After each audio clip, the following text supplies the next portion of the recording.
Hello students, good morning. आज के इस वीडियो में हम समझने की कोशिश करेंगे लैंड एंड रिसोर्सेस का लास्ट भाग या अंतिम भाग, या कहने का तात्पर्य यह है कि भूमि और संसाधन चैप्टर के अंतर्गत यह लास्ट वीडियो होगा। इस वीडियो के अंतर्गत हम भूमि को एक संसाधन के रूप में समझने की कोशिश करेंगे। पिछले वीडियो में जैसा कि हमने देखा, भूमि के अंतर्गत मिट्टी, सॉइल एज अ रिसोर्स, ठीक है। पिछले वीडियो में हमने भूमि संसाधन को देखा, लेकिन इस वीडियो में हम मिट्टी, सॉइल एज अ रिसोर्स के रूप में समझने की कोशिश करेंगे।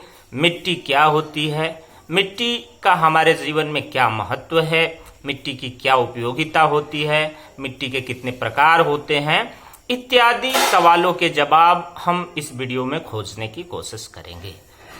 जैसा कि हम सभी जानते हैं कि मिट्टी का हमारे जीवन में बहुत महत्वपूर्ण स्थान है। मिट्टी के द्वारा ही हम विभिन्न प्रकार के अपने उद्देश्यों की पूर्ति करते हैं, अपनी आवश्यकताओं की पूर्ति करते हैं। हम जो फसलों का जो उत्पादन करते हैं वह मिट्टी में ही करते हैं। इसके अतिरिक्त मिट्टी के माध्यम से हम विभिन्न प्रकार का कंस्ट्रक्शन करते हैं। हम विभिन्न प्रकार के ईंटों का निर्माण करते हैं, सड़कों का निर्माण करते हैं, विशेष रूप से कच्ची सड़कों का निर्माण करते हैं, और बहुत सारी जरूरतों को हम मिट्टी के माध्यम से पूरा करने की कोशिश करते हैं। तो ये मिट्टी हमारे जीवन में बहुत महत्वपूर्ण स्थान रखती है। मिट्टी हमारे जीवन में बहुत महत्वपूर्ण स्थान रखती है। अब हम समझते हैं कि मिट्टी क्या होती है, इसका निर्माण कैसे होता है।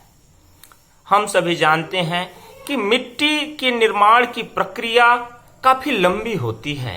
1 सेंटीमीटर मिट्टी का निर्माण होने में कई लाख वर्ष लग जाते हैं, और मिट्टी के निर्माण में विभिन्न कारकों की महत्वपूर्ण भूमिका होती है, जैसे उच्चावच, जलवायु, वनस्पति का प्रकार इत्यादि। बहुत सारे ऐसे बेड रॉक भी इसमें शामिल होता है। बेड रॉक कहने का तात्पर्य होता है जो आधारिक चट्टान होती है, उसका भी महत्वपूर्ण स्थान होता है, क्योंकि जो आधारिक चट्टान का क्षरण होता है या उसका अपर्दन होता है, और अपर्दित पदार्थ मिट्टी में मिल करके या इस पृथ्वी पर मिट्टी के निर्माण में महत्वपूर्ण भूमिका निभाता है। इसके अतिरिक्त वनस्पतियां, पेड़ पौधे, जीव जंतु, ठीक है, जलवायु या उच्चावच की स्थिति भी मिट्टी के निर्माण में महत्वपूर्ण भूमिका निभाती है। कोई एक फैक्टर या एक कारक मिट्टी का निर्माण नहीं करता है, विभिन्न प्रकार के कारक और परिस्थितियां मिलकर के मिट्टी का निर्माण करती हैं। अब हम समझने की कोशिश करते हैं कि मिट्टी का क्लासिफिकेशन किस रूप में किया गया है, मिट्टी का किस रूप में वर्गीकरण किया जाता है। तो हम एक एक करके मिट्टी के वर्गीकरण को देखने की कोशिश करेंगे। जो पहला वर्गीकरण है मिट्टी का, वह है जलोढ़ मिट्टी। जलोढ़ मिट्टी क्या होती है? डियर स्टूडेंट्स, जलोढ़ मिट्टी से तात्पर्य है कि नदियों द्वारा लाई गई मिट्टी। नदियां अपने बहाव के क्रम में अपर्दन, परिवहन और निक्षेपण का कार्य करती हैं। नदियां अपने बहाव में 3 अवस्थाओं से गुजरती हैं। जैसे मनुष्य की अवस्थाएं होती हैं, उसी तरह से नदियों की भी अवस्थाएं होती हैं। तो जब नदियां अपने यूथफुल स्टेज में होती हैं, तो उस दौरान नदियों द्वारा बहुत अत्यधिक कटाव किया जाता है, और उस कटाव को अपने अगले स्टेज में, अपने लास्ट स्टेज में नदियां क्या करती हैं, उसका जमाव करती हैं। तो विभिन्न प्रकार की नदियों द्वारा लाई गई मिट्टी का जमाव से ही जलोढ़ मिट्टी का निर्माण होता है। यह जलोढ़ मिट्टी अत्यधिक उपजाऊ होती है। इसमें विभिन्न प्रकार के पोषक तत्व प्राप्त होते हैं, जैसे फास्फेट, पोटास, लाइम इत्यादि इसमें जो है विभिन्न प्रकार के पोषक तत्व मिलते हैं। और जहां तक भारत की बात की जाए तो भारत के अंतर्गत 3 तरह के रिवर सिस्टम के माध्यम से एक व्यापक क्षेत्र पर जलोढ़ मिट्टी का विस्तार हुआ है। 3 तरह के रिवर सिस्टम कौन कौन से हैं? Indus river system, Gangetic river system और ब्रह्मपुत्र रिवर सिस्टम, यानी नदी क्रम। सिंधु नदी क्रम, गंगा नदी क्रम और ब्रह्मपुत्र नदी क्रम। इसके अंतर्गत विभिन्न प्रकार की मुख्य नदियां और सहायक नदियां शामिल होती हैं। लगभग हजारों मुख्य नदियां और सहायक नदियां शामिल हैं, जो अपने बहाव के द्वारा विभिन्न प्रकार के जो है गाद या निक्षेप लेकर के आती हैं और उनका निक्षेपण करती हैं और जलोढ़ मिट्टी का निर्माण करती हैं। भौगोलिक दृष्टि से जलोढ़ मिट्टी को 2 भागों में वर्गीकृत किया जाता है। पहला जो वर्गीकरण है वह है बांगर और दूसरा जो वर्गीकरण है वह है खादर। बांगर क्या होता है? बांगर जलोढ़ मिट्टी का ऐसा क्षेत्र जहां पे बाढ़ का पानी नहीं पहुंचता है। जिन क्षेत्रों में बाढ़ का पानी पहुंचता रहता है वहां पे जलोढ़ मिट्टी का सृजन होता रहता है, जलोढ़ मिट्टी का निर्माण होता रहता है, जलोढ़ मिट्टी वहां पे पुनर्निर्मित होती रहती है। लेकिन जिन क्षेत्रों में बाढ़ का पानी नहीं पहुंचता है उन क्षेत्रों में जो है निरंतर जलोढ़ मिट्टी का जमाव नहीं होता रहता है। तो बांगर का तात्पर्य क्या है कि ऐसा क्षेत्र जहां हर साल बाढ़ का पानी न पहुंचने से निरंतर जलोढ़ मिट्टी का जमाव नहीं होता है, तो ऐसे क्षेत्र को बांगर क्षेत्र कहते हैं।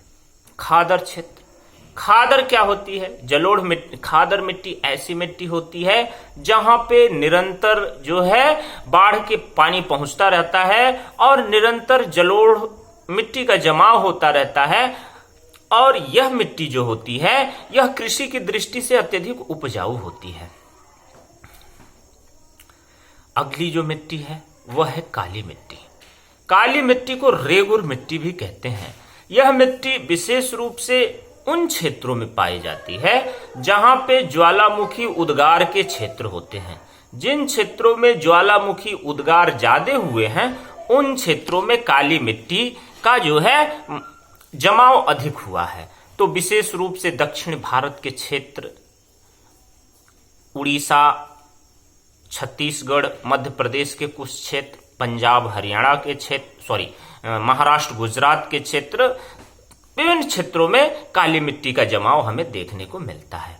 यह मिट्टी जो है कपास की कृषि के लिए अत्यधिक उपयोगी होती है, इसलिए इसे काली कपास की मिट्टी भी कहा जाता है। यह मिट्टी अत्यधिक महीन या बारीक कणों से निर्मित होती है, इसलिए इसके अंतर्गत जल जमाव की अत्यधिक क्षमता होती है। जल धारण क्षमता इस मिट्टी के अंतर्गत बहुत ज्यादा होती है। और इस मिट्टी की सबसे बड़ी खासियत ये होती है कि यह बरसात के समय में या बारिश के समय में यह अत्यधिक चिपचिपी हो जाती है और इसमें जो है इसमें मूवमेंट करना, इसमें गति करना उतना आसान नहीं होता है। और ठीक वैसे ही गर्मी के महीने में क्या होती है कि इसमें जो है दरारें पड़ जाती हैं, क्योंकि इसमें जो है कण इतने बारीक होते हैं कि हवा का जो है आवागमन नहीं हो पाता है, जिसकी वजह से हवा के आवागमन के लिए जो है इस मिट्टी में दरारें पड़ जाती हैं। अगली मिट्टी है लैटराइट मिट्टी।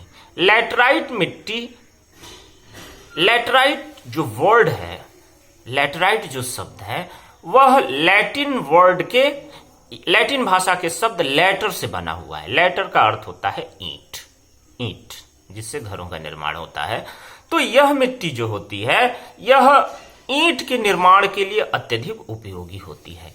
यह उन क्षेत्रों में पाई जाती है जहां पे वर्षा अत्यधिक होती है।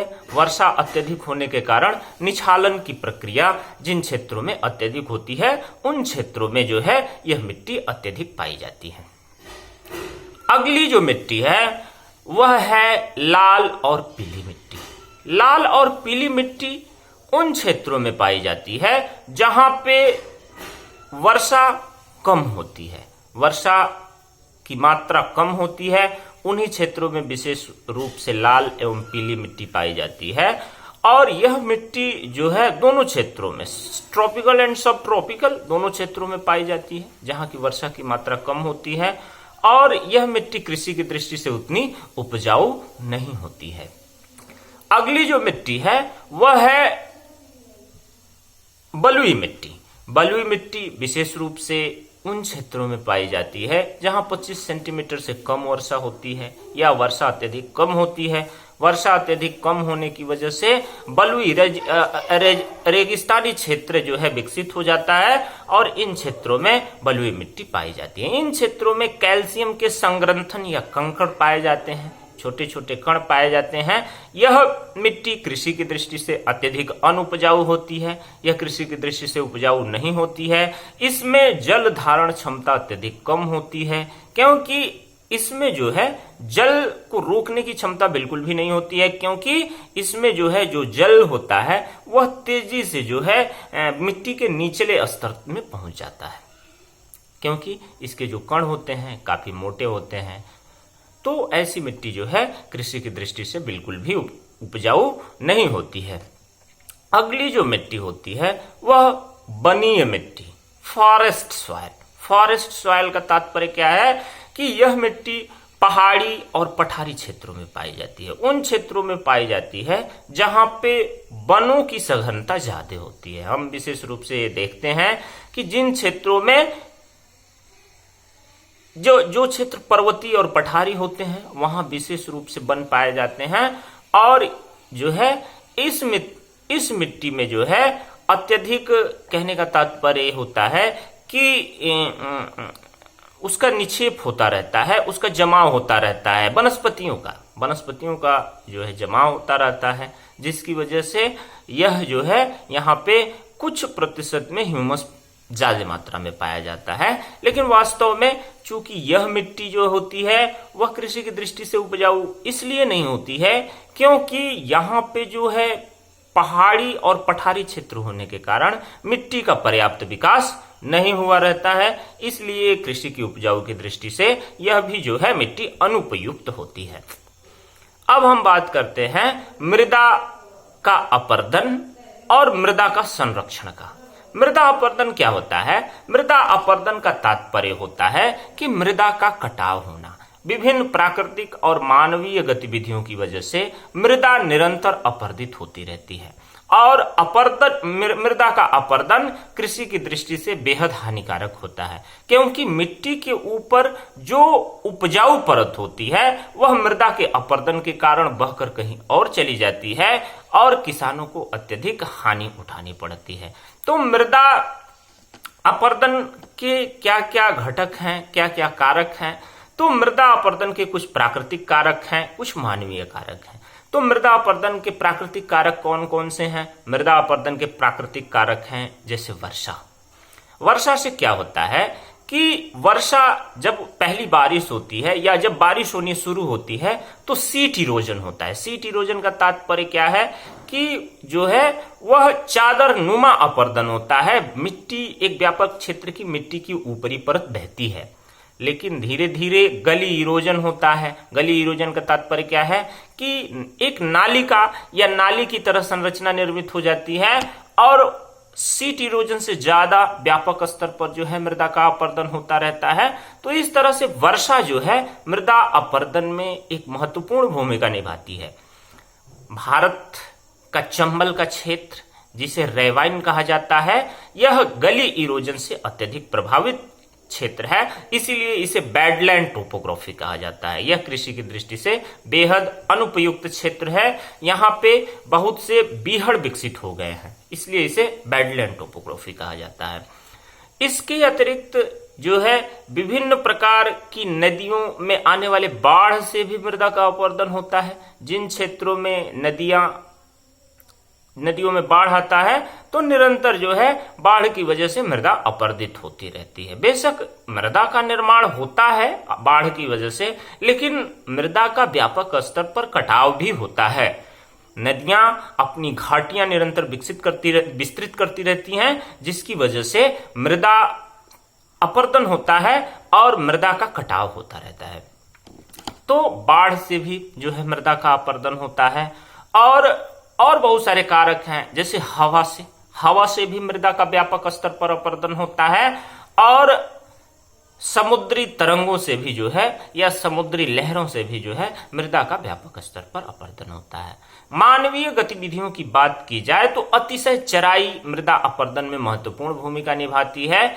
तो हमको जो है ऐसे तरीके अपनाना चाहिए जिससे मृदा का संरक्षण हो। इसके लिए हमें अपनी अतिशय चराई पर नियंत्रण रखना चाहिए। बाढ़ को बहुत व्यापक स्तर पर फैलने से रोकना चाहिए। बाढ़ को कंट्रोल करने के लिए जो है उसके तटबंधों को ऊंचा करना चाहिए। और इसके अतिरिक्त हमें जो है ऐसे तरीके अपनाने चाहिए जिससे मृदा अपर्दन को नियंत्रित किया जा सके। जैसे हमें पहाड़ी क्षेत्रों में सीढ़ीदार खेती करना चाहिए, हमें कंटूर जुताई करनी चाहिए। कंटूर जुताई का तात्पर्य है कि जो पहाड़ी ढाल होते हैं उसके विपरीत क्षेत्र में जो है उसके विपरीत दिशा में जुताई करनी चाहिए। ढाल की ओर जुताई करने से क्या होगा?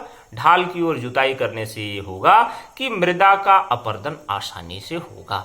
इसलिए कंटूर जुताई का तात्पर्य है कि ढाल के विपरीत जुताई करनी चाहिए, दोनों तरफ साइड से जुताई करनी चाहिए। तो इससे जो है मृदा के अपर्दन पर नियंत्रण लगता है। डियर स्टूडेंट्स, आज हमारा पहला चैप्टर समाप्त हुआ। अगले वीडियो में हम अगले चैप्टर के साथ पुनः उपस्थित होंगे। Thank you so much. Bye bye.